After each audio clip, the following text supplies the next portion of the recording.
الرحمن الرحیم۔ شریعت نے اس معاملے میں سختی رکھی ہے، اور سختی رکھی ہے خواتین کے تحفظ کے لیے کہ انہیں کوئی مذاق نہ بنا دے، اور زمانہ جاہلیت میں انہیں اس حوالے سے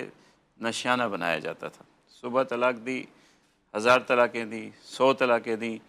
بیچاری گھر جانے لگی روتی دھوتی، پھر پکڑ کے بلا لی میں رجوع کرتا ہوں، پھر دوسرے دن پھر مارا پیٹا، پھر گھر سے نکالا، 100 طلاقیں دی، شام کو وہ گھر جانے لگی، پھر پکڑ کے لے آئے۔ اب ایک عذاب ہے خاتون کے لیے، نہ جان چھوٹتی ہے نہ بنتی ہے۔ تو اس چیز کو شریعت نے طلاق کے مفہوم کو اس حوالے سے سخت رکھا ہے کہ کوئی یہ نہ کہے عورت کو کہ طلاق دے، اور جب بیچاری وہ جانے لگے تو کہے جی میں تو مذاق کر رہا تھا، میں تو غصے میں تھا، پھر لے آئے، پھر مار پیٹ کرے، شام کو پھر طلاق دے، پھر وہ بیچاری جانے لگے، وہ کہنے جی 4 سال بعد کھڑا ہو جائے میں نے تو مذاق میں دی تھی۔ تو یہ عورت کے تحفظ کے لیے ہے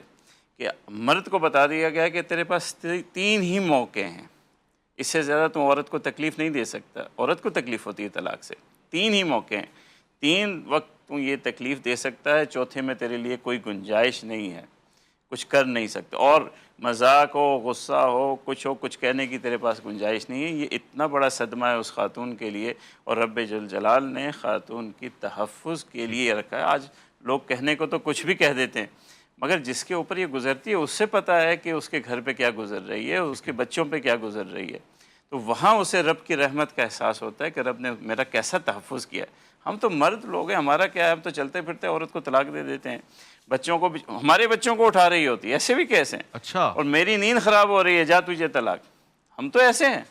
ہم تو ایسے ہیں۔ تو یہ آج بھی یہاں بات ہو رہی ہے، علامہ صاحب نے بھی بات کی، طلاق کے 70% مسائل میں مردوں کی کوتاہی ہے۔ اچھا، آج ہماری خواتین، مائیں، بہنیں، بیٹیاں گھروں میں پس رہی ہیں، کوئی حقوق نہیں ہے ان کے پاس،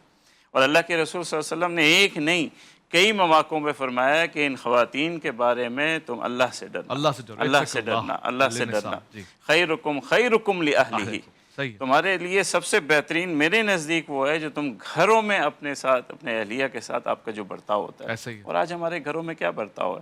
اچھا، طلاق غصے میں ہی دی جاتی ہے، ہم یہ جملہ کہتے ہیں غصے میں، طلاق غصے میں دینے کے لیے ہے ہی نہیں۔ اچھا، یہ مرد ہے جو زیادتی کرتا ہے عورت کے اوپر کہ غصے میں اٹھا کے طلاق دے دیتا ہے۔ واہ، طلاق کا مطلب یہ ہے کہ ایک رشتہ ہو گیا ہے، اب وہ نبھایا نہیں جا رہا، سارے خاندان نے مل کے فیصلہ کر لیا یہ رشتہ نبھ نہیں رہا ہے، اب بہت ہو گیا اختلاف، بہت سوچ بچار ہوگی، اب اسے ختم کرنا ہے۔ ٹھیک ہے، تو سوچ بچار کے بعد، اچھی طرح فیصلہ کرنے کے بعد اسے استعمال کرنے کا عمل ہے یہ، ٹھیک ہے، اور سوچنے کے بعد، پورے غور و فکر کے بعد، اور اسی طریقے سے جس طرح سے علامہ صاحب نے فرمایا یہی اچھا طلاق طریقہ ہے، دینے کا یہی طریقہ ہے، اسی کو لینا چاہیے، ٹھیک ہے، اور خلا اور طلاق کا فرق بھی ذرا بیان فرما دیجیے۔ اس طرح سے طلاق لینا چاہیے۔ دیکھیے ابھی کورس کی بات ہوئی طلاق کی، جی، کیا کورس بیان کریں؟ چھوٹی سی بات ہے کہ آپ نے ایک دینی ہے،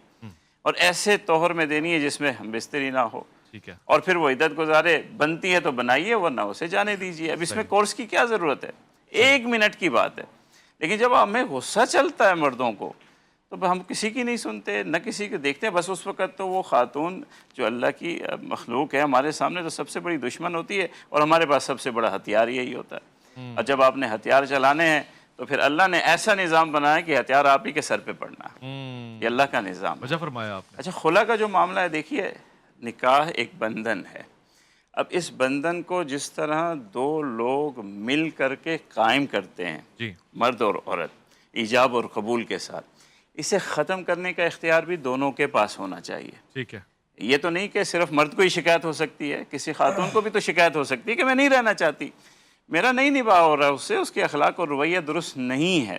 لیکن ساتھ میں کیونکہ رب شفیق ہیں، کریم ہے، مخلوق اس کی ہے، اسے پتہ ہے کہ یہ جلد باز ہے، لوگوں کی باتوں میں جلدی آ جاتی ہے، کہیں ایسا نہ ہو کہ یہ اپنا نقصان کر بیٹھے، تو اس کے لیے جو اس کے نکاح کے ختم کرنے کا طریقہ اسے بتایا گیا، وہ اس طرح کہ وہ اس نکاح کو ختم کرنے میں کہیں خود ہی کسی تکلیف کا نہ شکار ہو جائے، تو اس کا جو طریقہ ہے وہ خلا کا طریقہ ہے اچھا، کہ وہ اپنے رشتہ داروں کو ملائے گی، کہے گی اس سے بات کرو، اس کو راضی کرو، کوئی بات چیت کرو۔ اگر رشتہ دار، والدین، بھائی یہ سمجھیں گے کہ یہ بچی غلط سوچ رہی ہے، وہ اس کو سمجھائیں سمجھا گے، دیں گے، تو اس میں کوئی بات نکل جائے گی، لیکن سبھی یہ سمجھیں گے تو وہ خلا کا راستہ اختیار وہ کر لیں کورٹ گے۔ کی طرف جائے گی پھر،